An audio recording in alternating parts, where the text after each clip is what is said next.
as comedian Will Ferrel walked across the magnificent stage of the Kennedy Center to accept the greatest honor an American funny person can receive, the Mark Twain Prize for American Humor. Something happened that made us all remember why he's getting this prestigious honor.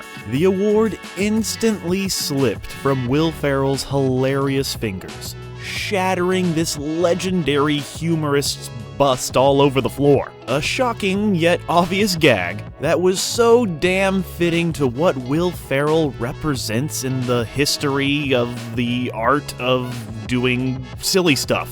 Without breaking character, he hilariously tries to pick up the pieces, as the world just sat back and laughed. But of course, not laughing at him, we were laughing with him. The dude just likes to have fun. He just likes to be funny. The appeal of Will Ferrell comes from his innocent, I don't give a f*** attitude that helps elevate simple, silly, stupid jokes to downright performance art. As Mr. Ferrell once said, "What I recognized when I started doing comedy was that I'm probably not the wittiest, not the fastest on my feet, but the one thing I can guarantee is that I won't hold anything back." And that funny philosophy of not holding back put this man on the top of the comedy world, delivering hit after hit before he hit an inevitable wall. So, let's find out what the f*** happened to Will Ferrell. But to truly understand what the f*** happened to Will Ferrell, we must begin at the beginning, and the beginning began when he was born on his birthday, 1967, California. He took some acting classes and did some theater before joining the famed LA-based improv group, the Groundlings, in 1994, and had some one-offs in sitcoms like Grace Under Fire and Living Single. And then, he transformed himself into a cat. Ferrell closed out his now iconic Saturday Night Live audition by mimicking a kitty cat pawing at objects on the floor. It was so simple and so stupid, yet so frickin' brilliant.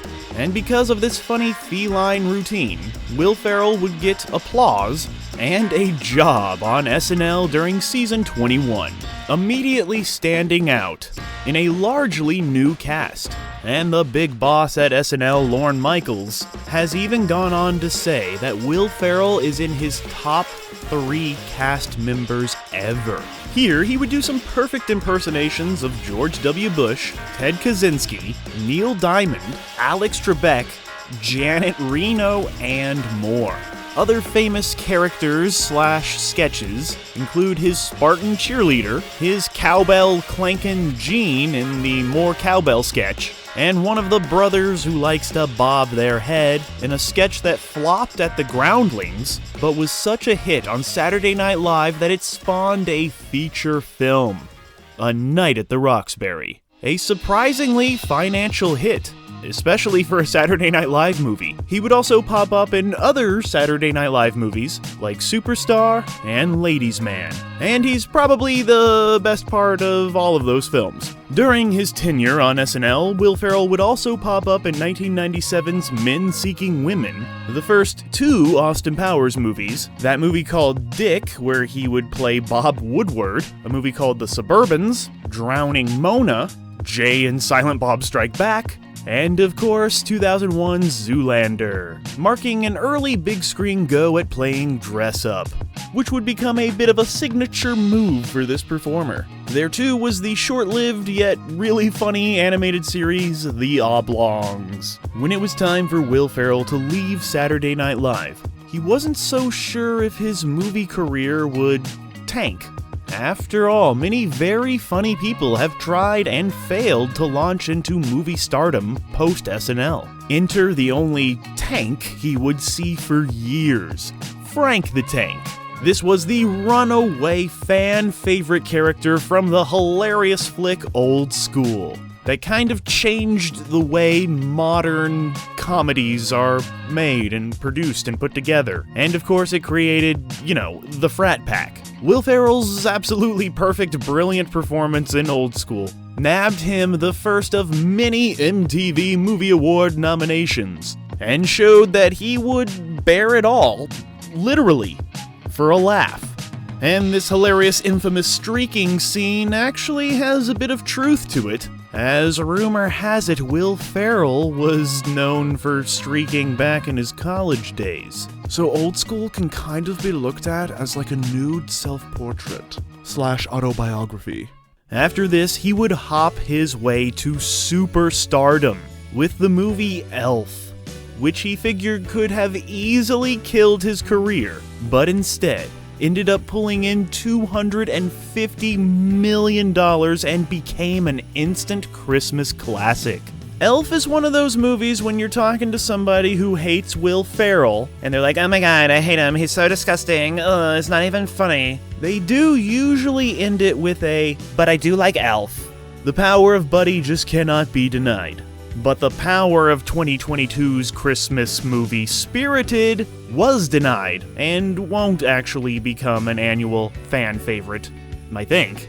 But that just goes to show you what the f*** happened to Will Ferrell. The dude used to make Elf, now he's making Spirited. But the story of Will is much more complex than just that. After the massive success that was Elf, like Will Ferrell saved Christmas, he officially became a marquee name. And really, how often were people still going to movies for one comedy star? Will Ferrell was kind of the last of his kind, maybe. He had become the face of the genre, a brand in and of himself. When you saw Will Ferrell on a movie poster, you knew exactly what you were getting. An abrasive, dense, lovable know-nothing with a sense of humor that fit the mold of frat houses, which is pretty much his core fan base. And you know what? It's kind of a beautiful thing. But there was only one question left to ask. I'm Ron Burgundy? Another signature character emerged with Anchorman in 2004. Which Will Ferrell actually has some autobiographical ties to, because the dude studied sports broadcasting, so he knew the world behind the scenes of the mainstream media machine, and knew exactly how to make fun of it. The movie Anchorman and the character Ron Burgundy were instant hits, making Will Ferrell one of the most reliable faces and voices in comedy. Anchorman is one of those movies that it's so quotable.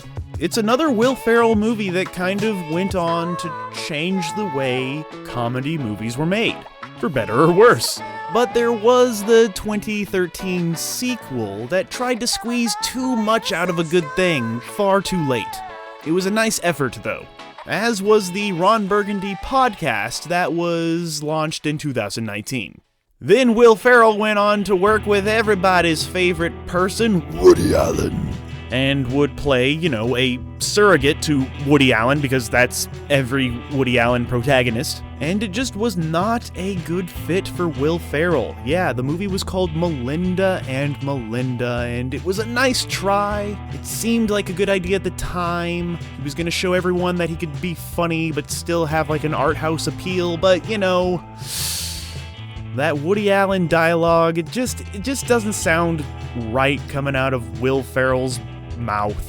But 2005 brought a unique mixture for Will Ferrell. He got his first kick in the pants with a film called Kicking and Screaming, and the very disappointing Bewitched movie, both of which would earn him his first Razzie nominations. I actually kind of have a funny story about the Bewitched movie. Not exactly sure if this really happened or not, but somebody once told me that they were watching Bewitched in the theater on opening weekend, and it was just so horrible that they decided to get up and leave, and as they were walking out of the theater, they ran into Will Ferrell, and Will Ferrell was like, "Why are you leaving my movie?" And they were like, "We didn't like it." And Will Ferrell just kind of laughed and was like, "Alright," and just kind of laughed it off. But yeah, these were lesser projects that were below him. Those films limited the antics his fan base loved. He just wasn't able to cross those demographics the way that he had hoped. There would be a slight surprising redemption when he played a dancing, singing Nazi in The Producers, earning a Golden Globe nomination. But his undeniable shining moment, meatloaf and all, was in the film Wedding Crashers. giving us probably one of the funniest cameos in movie history. And this is the Will Ferrell that I like the best. The cameos of Will Ferrell, the smaller bits of Will Ferrell. A little tiny bit of Will Ferrell sometimes goes a long way. It's the less is more situation, I guess. Another hit later came in the form of shorts, co-launching with Adam McKay, the comedy site Funny or Die, where they would kill you if you weren't funny. And with this brought the absolutely hilarious, groundbreaking online short film The Landlord. Still one of the funniest things ever put on the internet at the time.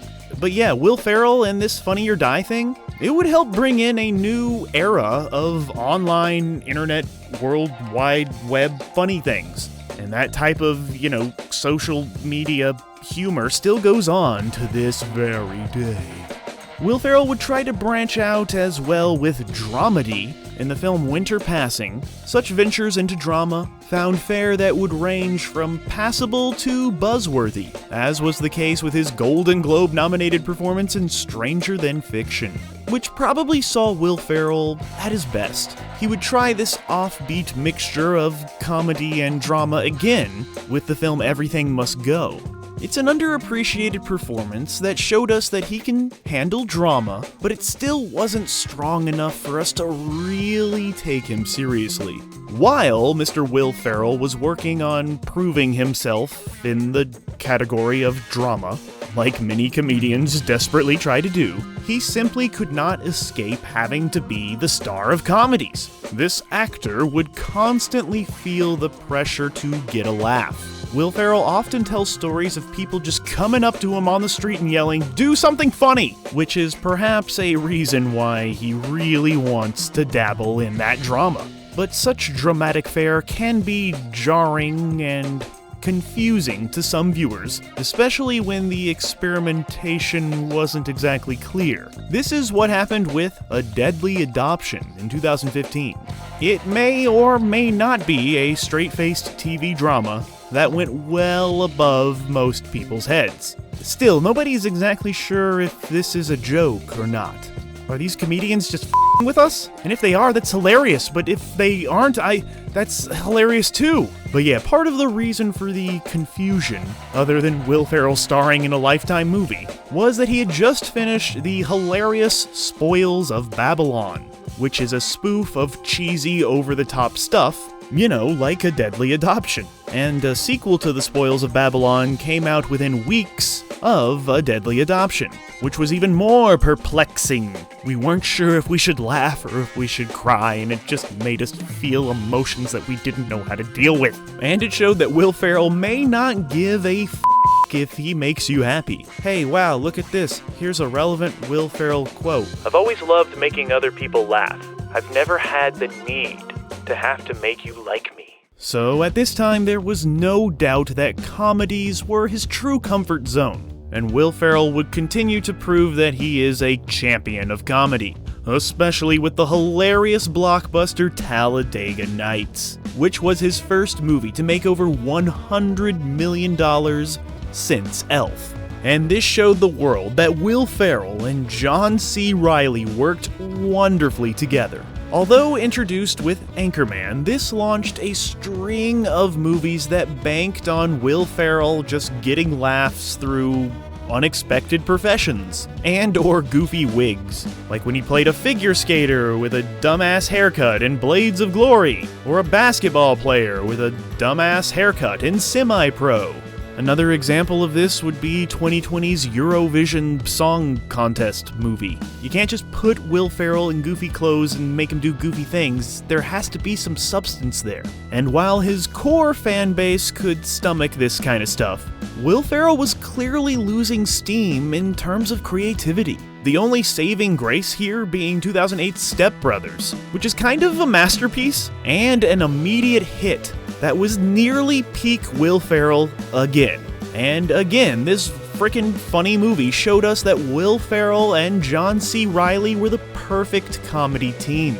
Like the classic comedy duos of the good old days. Abbott and Costello, Laurel and Hardy. It was like those types of people, but with more fart jokes.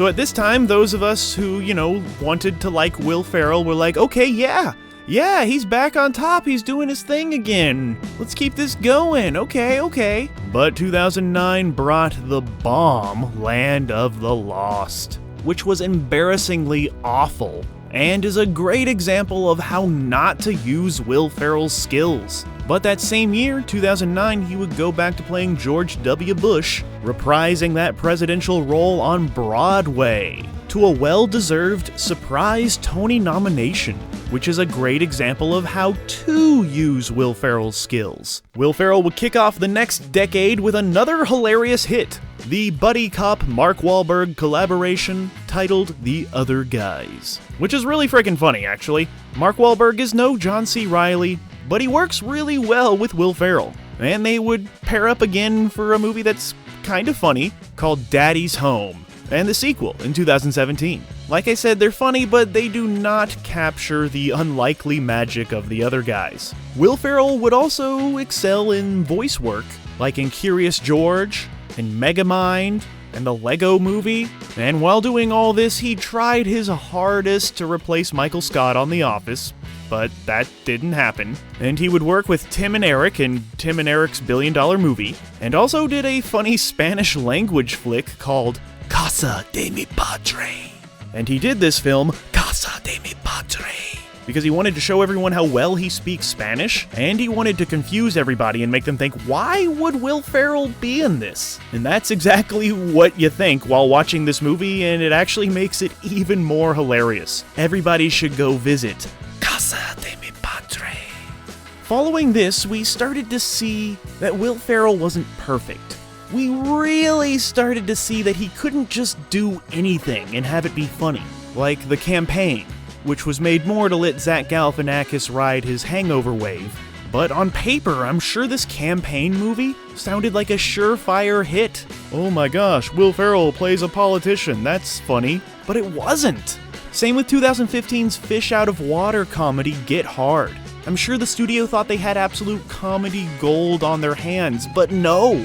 Audiences were getting tired of this humor, and could kind of feel that producers were getting lazy when it came to casting Will Ferrell, and were wrongfully assuming that throwing Will Ferrell in a barrel would equal instant gut-busting laughter and success. But no, Will Ferrell needs the right character in the right movie. Another example of Will Ferrell being in a movie that wasn't exactly right, but probably sounded really right on paper is The House. It just didn't work, and no one could understand why. Why weren't we laughing? So then I guess Will Ferrell was like, oh my gosh, I gotta make people laugh again. I should work with somebody who's always funny when I'm with them. So he would re-team with co-star John C. Reilly in a movie that should have had yet another perfect comedic duo performance, but was an absolute disaster, and in some ways stopped Hollywood from believing in comedy. The film was 2018's Holmes and Watson.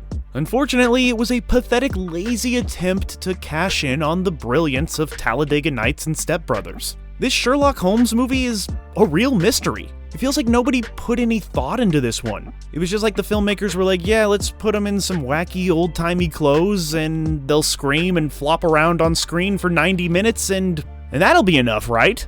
But no, in this movie, and Will Ferrell's career, it desperately needed more cowbell. Then in 2019, Will Ferrell and his longtime creative partner Adam McKay would break up. They would split over casting decisions for HBO's Winning Time. But Ferrell, he would fare well on television regardless, landing 4 Emmys so far for producing the mega hit Succession. Oh wow, I didn't know he produced that. I guess that's what the f*** happened to him. But there's more. Mr. Will Ferrell, he still wasn't done trying to do that drama thing, and remade the movie Force Majeure into a more generic American dramedy called Downhill, and it didn't quite land. The year 2023 was actually a very prolific one for Will Ferrell, lending a voice in a rated-R dog comedy called Strays, and he was in Quiz Lady, and of course we cannot forget that he perfectly popped up in Barbie as the head of Mattel. showing us that he can absolutely be perfect again when given the right material and the right amount of screen time. And for better or worse, I think this Mattel character that Will Ferrell was playing in Barbie is the type of character that he's gonna be stuck with for a while. And I guess that's not a bad thing because he's actually frickin' brilliant in Barbie. So what is Will Ferrell's destiny? What type of roles will we see Will Ferrell in next? What type of roles will choose next? But you know what? That's not up to us. It's up to Mr. Ferrell. And more often than not, Will Ferrell seems to make the right choice. And who knows, maybe he'll keep trying out some risky dramas and make some other choices that we don't exactly understand. But it actually makes sense that we don't understand it, if you understand. That's kind of the joke. And who knows, maybe Will Ferrell will just keep on putting on funny wigs and doing different funny professions and, just doing his thing until the end of the world. That'll kind of be fine too. But out of all of the Will Ferrell characters, my favorite Will Ferrell character is Will Ferrell when he's in reality. Because it seems like Will Ferrell in the movies and in his real life, he just does what he wants. If he wants to play ball with the Cubs, he just does it. If he wants to do a drum battle with the Red Hot Chili Peppers drummer Chad Smith, who's probably his long-lost twin, he just does it. And if he wants to be a DJ at a college frat party and just have a good time, he just does it. Will Ferrell even popped up on stage at a charity event to bust out his tune Boats and Hoes, alongside his stepbro, John C. Reilly, and Snoop Dogg. And it was so funny that it actually made us all want a Step Brothers sequel. But you know what? Let's not ruin that. Let's just appreciate and enjoy that Will Ferrell is enjoying himself. We don't need a Step Brothers 2 because we're living in Step Brothers 2. Or at least Will Ferrell is. He seems like the type of guy who just wants to have a little fun while he's on this frickin' planet. And his thirst to have a good time, on and off the screen, it's contagious and it's funny. And it's fun. Fun is fun. I think most of Will Ferrell's sense of humor can be broken down into him just saying things like, "Hey, look how much fun I'm having. Isn't that hilarious?" And you know what? It is. Most of the time. Whether he's an oversized elf, or an anchorman, or a stepbrother, or a race car driver, or a tank, good or bad, we want him in comedies. Because you know what? Cinema needs a clown. The movies need him. But as we all know, Will Ferrell can't just be in any movie. But I know there are so many future projects out there yet to be made that Mr. Ferrell is perfect for. So nobody should give a f*** about what the f*** happened to Will Ferrell. Because he's doing just fine.